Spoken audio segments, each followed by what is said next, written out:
Untuk kamu para fans NBA yang baru saja menggeluti NBA di era 2010-an, kamu pasti tidak asing dengan dinasti yang satu ini. Ya, Steph Curry dan Warriors melaju ke final selama 5 tahun beruntun dan memenangkan 3 juara di antaranya. Setelah Warriors mendapatkan KD pada 2016, banyak orang yang memprediksi bahwa Warriors akan menjadi juara dalam 5 tahun ke depan atau bahkan lebih. Ditambah lagi dengan masuknya DeMarcus Cousins pada 2018, pastinya Warriors tak akan bisa dibendung. Namun semuanya justru berakhir lebih cepat daripada prediksi orang-orang. 2019, dinasti ini pun hancur lebur. Namun, apa yang mendasari hal ini? Akan kami bahas dalam episode kali ini berjudul Cerita Kebangkitan dan Kehancuran Dinasti Warriors. Sebelum lanjut, jangan lupa like dan subscribe ya. Simak ulasan berikut ini. Cerita ini dimulai pada saat Stephen Curry masuk ke Warriors. Tepatnya pada musim 2009-2010. Sebelum itu, Warriors adalah tim yang buruk. Bahkan sejak tahun 1995 hingga 2009, mereka hanya pernah masuk playoff 1 kali saja. Bayangkan, dalam 15 tahun, mereka hanya pernah masuk playoff 1 kali. Tepatnya di era 2006-2007. Warriors di musim itu memang sangat diingat, karena mereka berhasil masuk playoff di peringkat ke-8 dan mengalahkan Mavericks yang berada di peringkat ke-1 dalam 6 game. Padahal, Mavericks baru saja melaju ke babak final tepat 1 musim sebelumnya. Warriors di musim itu dijuluki We Believe Warriors. Mereka dipimpin Baron Davis, Stephen Jackson, Al Harrington, dan Monte Ellis. Namun setelah musim ini, mereka kembali menjadi tim yang buruk. Mereka memasuki fase rebuild dengan menggunakan pemain-pemain muda mulai musim ini. Karena sudah 2 musim tak masuk playoff, mereka mendapatkan Stephen Curry di urutan pick nomor 7 NBA Draft 2009. Banyak orang yang meremehkan Stephen Curry saat ini. Banyak yang bilang Curry tidak kalah atletis dan berasal dari kampus yang kurang terkenal. Hampir tidak mungkin ia bisa menjadi seorang superstar nantinya. Namun Curry mulai bisa membungkam para hatersnya di musim rookie-nya. Ia masuk dalam All-NBA Rookie First Team. Namun Warriors malah jeblok ke urutan ke-13 di wilayah barat di musim rookie-nya. Mereka mendapatkan urutan draft pick nomor 6 di NBA Draft 2010. Namun mereka mendraft seorang bust bernama Ekpe Udoh. Untungnya, mereka mendapatkan seorang veteran David Lee yang baru saja menjadi All-Star musim sebelumnya. Namun masih saja, Warriors finish di peringkat 12 pada musim 2010-2011.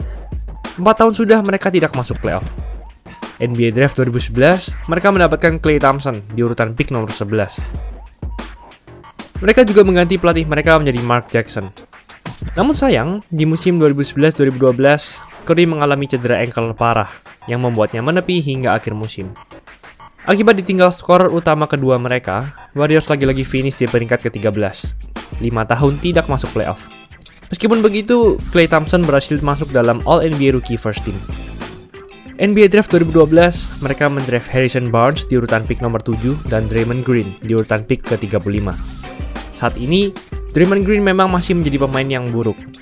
Namun musim 2012-2013 ini adalah musim di mana mereka justru mulai keluar dari fase rebuild. Pemain-pemain muda mereka berkembang dengan pesat. Steph Curry menjadi skorer nomor 1 di tim ini, mengalahkan David Lee yang menjadi All-Star di 2013 ini. Dan mereka finish di peringkat 6 dan masuk playoff, mengakhiri streak 5 tahun beruntun tidak masuk playoff. Mereka berhasil melaju ke ronde 2, namun dikalahkan Spurs yang melaju ke final dalam 6 game. Off-season 2013, mereka mendapatkan calon Finals MVP mereka, yaitu Andre Iguodala dari Denver Nuggets. Musim ini memang terjadi perkembangan pesat dari pemain muda mereka. Stephen Curry akhirnya menjadi All-Star untuk pertama kalinya. Di akhir regular season, David Lee terkena cedera, dan starting lineup harus digantikan oleh Draymond Green, yang saat itu masih jarang dimainkan. Namun Green justru menunjukkan kehebatan IQ-nya saat menjadi starter. Mereka finish di peringkat 6 lagi, namun mereka dikalahkan Clippers dalam 7 game di ronde pertama. Mark Jackson pun dianggap gagal membawa tim ini melaju jauh ke playoff, sehingga ia digantikan oleh Steve Kerr, mantan pemain Bulls, yang belum pernah melatih tim NBA sama sekali. Banyak orang yang memperkirakan Warriors akan sama saja. Tidak akan ada yang meledak, dan ditambah lagi dengan pelatih mereka yang belum berpengalaman. Namun, semua kata-kata itu terpatahkan. Justru musim inilah, dinasti Golden State Warriors dimulai. Stephen Curry tiba-tiba meledak, entah bagaimana. Draymond Green yang menggantikan David Lee yang diterpa banyak cedera justru membuat Warriors makin hebat.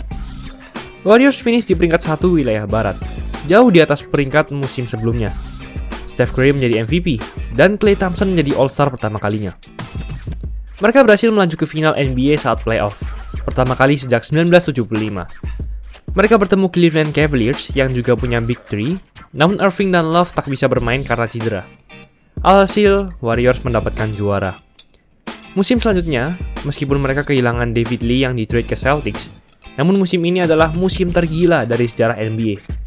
Warriors mendapatkan rekor menang kalah 73-9, terbaik dalam sejarah NBA. 3 pemain Warriors menjadi All-Star di musim ini. Dan Stephen Curry menjadi MVP lagi dengan predikat Unanimous MVP, yaitu total suara voting MVP, seluruhnya memilih Curry menjadi MVP. Banyak sekali rekor yang dipecahkan, baik secara individual maupun secara tim. Di playoff, Warriors bertemu dengan OKC Thunder di final wilayah barat yang dipimpin KD dan Westbrook. Warriors sudah kalah 3-1 dari Thunder, namun berhasil comeback dan melaju ke final NBA. Di final, Warriors memimpin 3-1 dari Cavaliers. Hal ini menunjukkan Warriors benar-benar jauh di atas rata-rata. Dan Cavaliers yang susah payah mengumpulkan Big Three mereka ternyata sia-sia. Padahal Big Three Cavaliers semuanya sehat. Namun, semuanya berbalik, di mana Warriors di comeback dan kalah di final NBA. Setelah musim ini, banyak yang mencaci Warriors. Sebuah MVP dan rekor 73-9 tak akan berarti bila tidak mendapatkan juara. Itulah cibiran yang paling banyak didapat. Namun berita besar datang pada 7 Juli 2016, di mana Kevin Durant yang baru saja dikalahkan Warriors justru bergabung dengan Warriors. Dari sini muncul slogan "If you can't beat them, join them". Dan ya, di era-era ini dinasti Warriors benar-benar berjaya. Selama 2 tahun, Warriors jauh di atas tim-tim lain. Selama 2 tahun, 4 pemain inti Warriors terpilih dalam jajaran All-Star. Hal ini membuat NBA menjadi sangat membosankan dan sangat tidak seimbang. Bahkan sebelum musim mulai pun, orang-orang sudah tahu bahwa Warriors akan menjadi juara.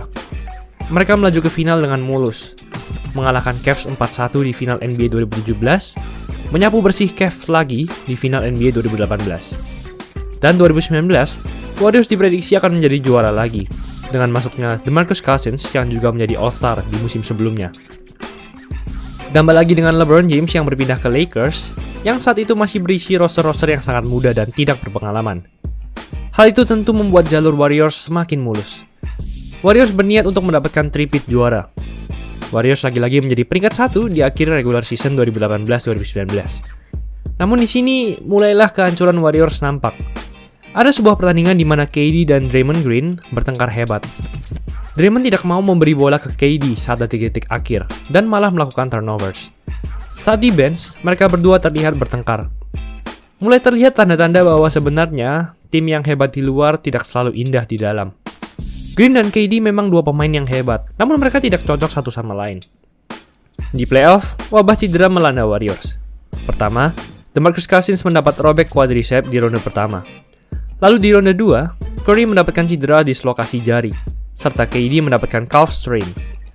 Hal ini membuat Warriors hanya bertumbuh pada Klay Thompson, Draymond Green, dan Andre Iguodala yang sepenuhnya sehat. Namun ya, karena Warriors adalah tim yang sangat hebat, mereka masih bisa melaju ke final NBA. Mereka berhasil melaju ke final dalam 5 tahun beruntun. Kali ini, dipastikan mereka menjadi juara. LeBron dan Lakers juga tidak masuk playoff. Mereka juga bertemu dengan Toronto Raptors yang baru pertama kali masuk ke final dalam sejarah timnya. Meskipun Steph Curry dan Cousins kembali, namun di final, Warriors justru diterpa wabah cedera yang bahkan lebih parah. Pertama, Kevin Looney terkena cedera tulang selangka dan Thompson terkena cedera hamstring saat game 2. Kevin Durant yang kembali di game 5 justru terkena cedera Achilles parah. Warriors sudah kalah 3-2 di posisi ini. Game 6, mereka hampir saja menyamakan kedudukan. Namun Klay Thompson terkena cedera ACL yang membuatnya menepi bahkan hingga sekarang. Dan Warriors pun dikalahkan Raptors 4-2. Setelah kekalahan ini, KD memutuskan pindah ke Nets. Klay Thompson butuh 1 tahun untuk pulih dari cedera ACL hingga cedera Achilles lagi, sehingga totalnya 2 tahun. Iguodala juga di-trade ke Grizzlies, hanya tersisa Curry dan Green. Namun di awal musim 2019-2020, Curry mendapatkan cedera patah tangan. Ditinggalkan semua bintangnya, Warriors pun jatuh di urutan ke-15 wilayah barat, terburuk dari total 30 tim. Itulah ulasan mengenai episode kali ini. Yo guys, buat kalian yang mau cari-cari jersey basket, langsung aja cek sosmed @easysportswear. Tersedia di Shopee, Instagram, dan Tokopedia. Kuy, buruan diserbu! Jangan lupa like, komen, dan subscribe agar channel ini bisa berkembang dan menghasilkan video menarik lainnya. Thanks for watching, I'll see you in the next video.